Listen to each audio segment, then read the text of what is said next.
صرف ایک وجہ تلاش کر لیں کہ آپ نے گزرے ہوئے کل میں اللہ کو 1 روپیہ دیا، زیادہ نہیں، 1 روپیہ، رزلٹ کیا آئے گا؟ نہیں دے سکا میں. یعنی میرے پاس روزانہ کی بنیاد پر اپنے رب کو دینے کے لیے 1 روپیہ بھی نہیں ہے. اور ماضی میں جھانکیں آپ کل کے اندر اور تلاش کریں کہ میں نے اپنی ذات پر کتنے خرچ کیے، تو آپ کو ہزاروں روپے مل جائیں گے، سینکڑوں ہزاروں مل جائیں گے آپ کو. کہیں 100 روپے، کہیں 200، کہیں 1000 خرچ کر دیا آپ نے. لیکن اگر آپ نے یہ تلاش کیا کہ آپ نے اللہ کو کیا دیا، تو وہ شاید 0 نکلے. تو پھر آپ کا ماضی مشکلات میں اسی لیے ہے کہ ہم اللہ کو نہیں دے رہے.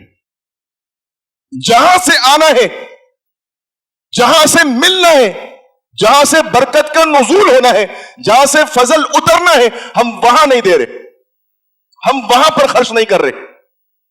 ہر جگہ ہر کسی کو ہم دیے چلے جا رہے ہیں، خرچ کر رہے ہیں، لیکن جہاں سے مجھے ملنا ہے میں وہاں ہی نہیں دے رہا. یعنی یوں سمجھے کہ جس دروازے سے مجھے ملنا ہے اس دروازے کو میں کھٹکھٹا ہی نہیں رہا، نوک ہی نہیں کر رہا.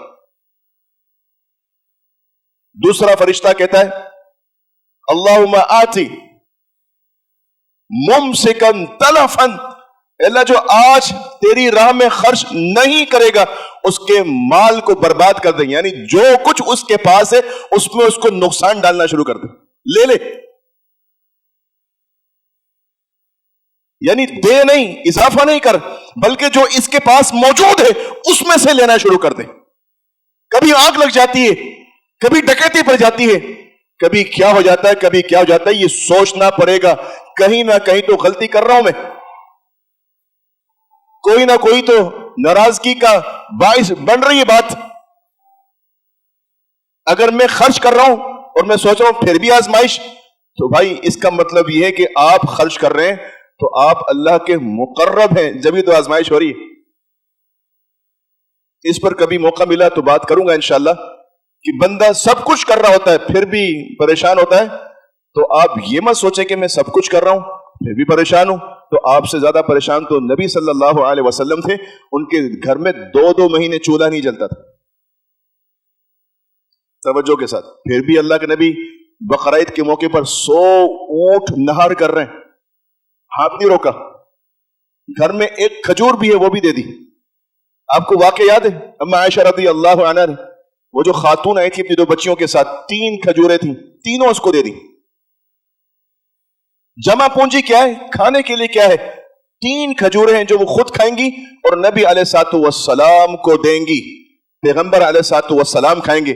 سائلہ آئی، فقیر آئی، اللہ رب العالمین کے نام پر مانگنے کے لیے آئی، مستحق سفید پوش، اور اس نے سوال کیا، گئی 3 کھجور لا کے دے دی. نہیں روکا اپنے پاس. روزانہ کی بنیاد پہ خرچ ہو رہا ہے اللہ کی راہ میں. اور اللہ تعالیٰ فرماتا ہے وَلَسَوْفَ يُؤْتِيكَ رَبُّكَ فَتَرْضَىٰ، ہم آپ کو اتنا دیں گے، اتنا دیں گے آپ راضی ہو جائیں گے. آپ دیتے جائیے، ہم آپ کو دیتے جائیں گے. اللہ نے اپنے نبی کے ہاتھ کو کبھی نہیں روکا. آپ کو یاد ہوگا حنین کے موقع پر، غزوہ حنین پر جب فتح ہوئی، اتنا زیادہ مال غنیمت آیا، اتنا زیادہ. آپ نے حکیم بن حزام کو بلایا، وہ نئے نئے مسلمان ہوئے تھے فتح مکہ کے موقع پر، اور قریش کے سردار تھے. آپ نے ان کو بلایا اور ان کو 1000 بکریاں دیں. کتنی؟ 1000 بکریاں. اگر آپ میں سے کسی کو مل جائے 1000 بکری تو کیا کھانا ہے؟ وہ لینڈ لارڈ ہو گیا، وہ مالدار ہو جائے گا، ٹھیک ٹھاک مالدار. 1 بکری کی قیمت آج کتنی ہے؟ اگر آپ خریدنے جاتے ہیں تو 20,000 سے اوپر تو ہوگی. چلیں 20,000 روپے لے لیں، 20,000 کو ضرب دیں 1000 سے، کتنا مال آ جائے گا آپ کے پاس. اور یہ کون خرچ کر رہا ہے؟ رسول اللہ صلی اللہ علیہ وسلم. صحابی فرماتے ہیں پوچھا گیا کہ اللہ کے نبی نے اپنے لیے کیا رکھا؟ اتنے سارے مال غنیمت میں آپ نے اپنے لیے کیا رکھا؟ تو بتایا گیا کہ جس طرح خالی ہاتھ آئے تھے اسی طرح خالی ہاتھ واپس گھر گئے. اپنے لیے کچھ نہیں رکھا، سب اللہ کی راہ میں خرچ کر دی. جو خمس تھا جس میں نبی علیہ الصلوۃ والسلام کا حق تھا خمس کے اندر، وہ بھی خرچ کر دیا، وہ بھی لوگوں میں بانٹ دیا. اللہ تعالیٰ نے پھر دینا شروع کیا. خیبر کے موقع پر فلاں موقع پر فلاں موقع پر فتوحات ہوتی جا رہی ہیں. اللہ کے نبی کو اللہ تعالیٰ دیے چلا جا رہا ہے اور نبی خرچ کیے چلے جا رہے ہیں. اس طریقے سے ملے گا آپ کو. تو فرمایا فَأَمَّا مَنْ أَعْطَى، اگر تم زندگی آسان کرنا چاہتے ہو، فضل کرم حاصل کرنا چاہتے ہو، اللہ کو دینا شروع کر دو. انفق علیکا، آپ علیہ السلام نے فرمایا کہ جب تو اللہ پر خرچ کرے گا، اللہ کی راہ میں خرچ کرے گا، تو اللہ بھی تجھ پر خرچ کرے گا. انفق علیکا، تجھ پر خرچ کیا جائے گا، تجھے دیا جائے گا. دعوتی کام، مدارس، مساجد، خدمت کے کام، جہاد کے کام، جہاں پر بھی آپ کو آواز آتی ہے، نبی علیہ السلام نے فرمایا میری امت کے وہ مالدار نجات پائیں گے قیامت کے دن، جہنم سے نجات پائیں گے کہ جن کو جہاں سے آواز آئی اللہ کی راہ میں خرچ کرنے کی، انہوں نے وہاں خرچ کیا. جہاں ان کو معلوم چلا کہ یہاں پر نیڈ ہے، یہاں ضرورت ہے، انہوں نے وہاں اس ضرورت کو پورا کیا. فرمایا ایسے لوگ اللہ تعالیٰ کے یہاں قیامت کے دن جہنم سے نجات پا جائیں گے. اللہ تعالیٰ کو جہنم سے بچا لے گا اس انداز میں خرچ کرنے والوں کو. فَأَمَّا مَنْ أَعْطَى وَاتَّقَى، تقوی اختیار کیجئے، خشیت الہی لائیے، پرہیزگاری لائیے زندگی کے اندر. اس کا مطلب کیا ہے؟ گناہوں سے بچیں، حرام سے بچیں، ناجائز کاموں سے بچیں، لوگوں کے حقوق تلف کرنے سے بچیں، لوگوں کے حقوق غضب کرنے سے بچیں. آپ جب ان تمام چیزوں سے بچیں گے اور آپ نیکی پر آئیں گے اللہ کے ڈر کی وجہ سے، تو اللہ آپ کی زندگیوں کو آسان کر دے گا، دینا شروع کر دے گا. فراوانیاں آ جائیں گی، فضل اور کرم میسر آئے گا، اللہ تعالیٰ کی رحمت اور اس کی برکات کا نزول ہوگا آپ پر. قرآن مجید میں اللہ نے فرمایا سورہ طلاق میں وَمَن يَتَّقِ اللَّهَ يَجْعَلْ لَهُ مَخْرَجًا، جو اللہ سے ڈرتے ہیں اللہ تعالیٰ ان کے لیے مشکلات سے نکلنے کا راستہ بناتا ہے، ان کو مشکلات سے نکالتا ہے. اگر آپ کسی کیس میں پھنسے ہوئے، کورٹ کچہری میں پھنسے ہوئے، پولیس تھانے کے مسئلے میں پھنسے ہوئے، آپ اپنے اندر خشیت الہی لائیں، متقی بنے، اللہ تعالیٰ آپ کو ان مسائل سے ایسے نکالے گا آپ کے وہم و گمان میں بھی نہیں ہوگا. اللہ تعالیٰ آپ کے مددگار پیدا کرے گا، آپ کی غیبی مدد کرے گا. اور آپ اپنی زندگی کے اندر جھانکے تو آپ کو ایسے بہت سارے موقع ملیں گے کہ جہاں پر آپ بہت ہی زیادہ شدت سے کہیں پھنسے ہوئے تھے اور آپ ایسے نکلیں کہ آپ خود بھی حیران ہیں کہ یار یہ ممکن نہیں تھا، یہ کیا ہے. اور آپ ٹٹولیں گے تو آپ کو کوئی نیکی ضرور نظر آئے گی ایسی کہ جو خالص آپ نے اللہ کے لیے کی ہوگی. یا تو آپ نے خرچ کیا ہوگا، یا آپ نے کسی کی مدد کی ہوگی، یا آپ نے کوئی ایسی نیکی ضرور کی ہوگی جو خالص اللہ کو راضی کرنے کے لیے ہوگی، اور اسی وجہ سے آپ اس مشکل سے نکلیں. وَمَن يَتَّقِ اللَّهَ يَجْعَلْ لَهُ مَخْرَجًا، اللہ سے ڈرنے کی وجہ سے اللہ تعالیٰ آپ کو مشکلات سے نکال لیتا ہے. وَمَن يَرْزُقُ مِنْ حَيْثُ لَا يَحْتَسِبُ، اور اللہ تعالیٰ سے ڈرنے پر دوسرا فائدہ یہ ہوتا ہے کہ رزق وہاں سے میسر آتا ہے جہاں آپ کے وہم و گمان میں بھی نہیں ہوتا، جہاں پر آپ کی سوچ بھی نہیں جاتی، وہاں سے آپ کو رزق ملتا ہے. آپ کی انکم یعنی آپ کی رقم کے اندر اضافہ ہوتا ہے، یا پھر آپ کی پھنسی ہوئی رقمیں، جو آپ کی رقم کہیں پر پھنسی ہوئی ہے، یا آپ نے کسی کو قرضہ دیا اور وہ نہیں دے رہا، تو اللہ رب العالمین ایسے ذرائع بنا دیتا ہے کہ وہ آپ کی پھنسی ہوئی رقم اور وہ آپ کا پھنسا ہوا قرضہ وہ آپ کو واپس مل جاتا ہے. شرط کیا ہے؟ وَمَن يَتَّقِ اللَّهَ، اللہ سے ڈریں، اپنے اندر خشیت الہی پیدا کریں. یہ اس وقت ہوتا ہے جب آپ کوئی گناہ کرنے جا رہے ہوں، آپ سے کوئی گناہ سرزد ہو رہا ہو، اور اس وقت آپ اللہ کے ڈر کی وجہ سے رک جائیں، آپ حرام کی طرف نہ جائیں، ناجائز کام کی طرف نہ جائیں، کسی کی حق تلفی نہ کریں، اور اللہ کے ڈر کی وجہ سے رک جائیں، تو آپ اس کا ثمر دنیا کے اندر دیکھیں گے کہ اللہ تعالیٰ آپ کو مشکلات سے نکالے گا اور آپ کے رزق میں فراوانی کرنا شروع کر دے گا. وَصَدَّقَ بِالْحُسْنَى، تیسری بات اس آیت میں فرمایا اللہ تعالیٰ نے نیکی کو سپورٹ کریں، آپ نیکی کے سپورٹر بنیں، نیکی کو سہارا دیں، نیکی کے ساتھ کھڑے ہوں. کیا مطلب ہے اس کا؟ مثال کے طور پر آپ کے گھر میں خاتون نے، بیٹی، بہن، بیوی، ماں، کسی بھی خاتون نے شرعی پردہ کرنا شروع کر دیا. اس سے پہلے وہ نہیں کرتی تھی، کسی سے پردہ نہیں کرتی تھی. اب اس نے غیر محرم مردوں سے پردہ کرنا شروع کیا، آپ کے بھائی سے، آپ کے بھتیجے سے، آپ کے چچا سے، آپ کے مردوں سے، اس کے لیے غیر محرم، یا اس کے خالو، اس کا پھپھا، سب سے اس نے شرعی پردہ شروع کر دیا. شوہر نے ہی تانا دینا شروع کر دیا، ارے اس کو دیکھو ڈرامے باز کو، یہ ابھی اس نے جو نا یہ ڈرامے شروع کر دی. ساس بول پڑے گی، نند بول پڑے گی، فلاں خاتون بول پڑے گی. آپ اس موقع پر اس کو ڈیگریڈ نہ کریں. وَكَذَّبَ بِالْحُسْنَى، اگر آپ نیکی کی تکذیب کریں گے یہاں پر تو پھر اللہ آپ کو مشکل میں ڈال دے گا. یہ اللہ کا وعدہ ہے. اسی کے آگے یہ آیتیں ہیں. وَكَذَّبَ بِالْحُسْنَى فَسَنُيَسِّرُهُ لِلْعُسْرَى، تم مشکل میں پڑ جاؤ گے. اگر تم کسی نیکوکار کو مشکل میں ڈالو گے، کسی نیکی کو مشکل بنا دو گے، اپنے گھر میں آپ ایسا ماحول پیدا کریں کہ گھر والوں کے لیے نیکیاں کرنا آسان ہو. نیکی کرنے کے لیے آپ کی اجازت نہیں چاہیے. توجہ کے ساتھ، کتنے لوگ ایسے وہ کہتے ہیں کہ ہمارے حکم کے بغیر تم پردہ نہیں کر سکتی، ہمارے حکم کے بغیر تم نماز نہیں پڑھ سکتے، میں شوہر ہوں، پہلا حق میرا ہے. نہیں جناب، پہلا حق اللہ اس کے رسول کا ہے. پہلا حق اللہ اس کے رسول کا ہے، اسلام کا ہے، قرآن کا ہے. آپ تو بعد میں، آپ تو اس کے بندے ہیں. آپ کو تو خود اس کی بندگی کرنی ہے. آپ لوگوں کو، خواتین کو، لوگوں کو بندگی سے کیسے روک سکتے ہیں؟ وَصَدَّقَ بِالْحُسْنَى، آپ نیکی کو سپورٹ کریں. اگر کسی نے نماز پڑھنا شروع کی، حوصلہ افزائی کیجیے.